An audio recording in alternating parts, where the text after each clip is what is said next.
लोक दुसरा काही विचारच करत नाही. सांगलीमध्ये सुद्धा अजून एक 5 वर्ष यांना मिळाली तर मग ह्यांना काढणंच अवघड आहे हे माहिती असल्यामुळे सगळे एकत्र आले. पहिला विजय आपला झालाय तो सगळ्यांना आपल्या विरुद्ध एकत्र यावं लागलं. कोण शिल्लक नाही होत. एरवी भांडाभांड मारामार तोड बघणार नाही. म्हणजे संजय काका पाटलांना पाडलं कोणी पाडलं? विशाल पाटलांनी पाडलं. मी आमच्या तायांचं बघतोय की त्यांनाही हळूहळू राजकीय 29ला 33% महिलांना आरक्षण आहे. आमदार 33% महिला व्हायच्या आहेत. खासदार 33% व्हायचे आहेत. तुम्ही बघितलं जर तयारी आहे का? हो तयारी आहे का 29ला आमदार व्हायचे? तर संजय काकांना पाडले विशाल पाटलांनी आणि त्यामुळे एकमेकाशी खुन्नस. पण आता रोज एकत्र हा प्रभाग तुझा हा प्रभाग माझा. हा जयंत पाटील आणि अजित पवारांची काँग्रेस आता हे तर एकमेकाशी भांडून बाहेर पडले. माहित नाही पुन्हा काहीतरी एकत्र येत आहेत त्यांनी.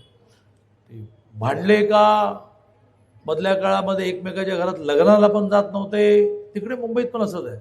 उद्धवजी आणि राजसाहेब वेगळे झाले 20 वर्षानंतर भेटले. मुंबईत त्यांना 20 वर्ष लागली एकमेकाच्या घरी जायला. साधारणतः आपली परंपरा आहे की गणपतीला एकमेकाच्या घरी नाही गेले 20 वर्ष. पण आता मराठी माणूस धोक्यात आहे. तू मराठी म्हणून धोक्यात आहे की तुम्ही धोक्यात आहात? मुंबई महानगरपालिका जिंकली नाही तर तुम्ही धोक्यात आलात. पण माझा विषय नाही. आता शिवाजी पार्कला देवेंद्रजींची आणि एकनाथजी सभा सुरू आहे. मलाही थोडं बघण्यात इंटरेस्ट आहे. मी रेकॉर्ड करायला सांगितली आहे.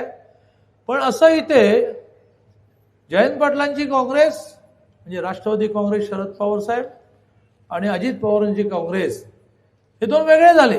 चिन्हावरून लढले. सुप्रीम कोर्टात गेले. एकाला तुतारी मिळाली एकाला घड्याळ मिळालं. पण भाजपला पाडण्यासाठी एकत्र.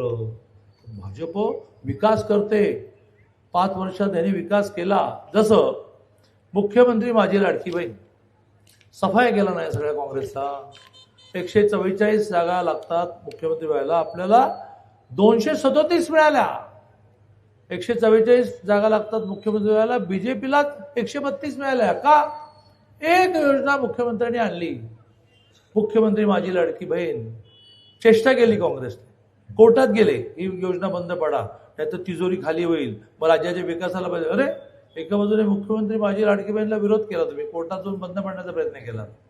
आणि आता 2,42,00,000 महिलांच्या अकाउंटला दरमहा 1,500 रुपये जातात.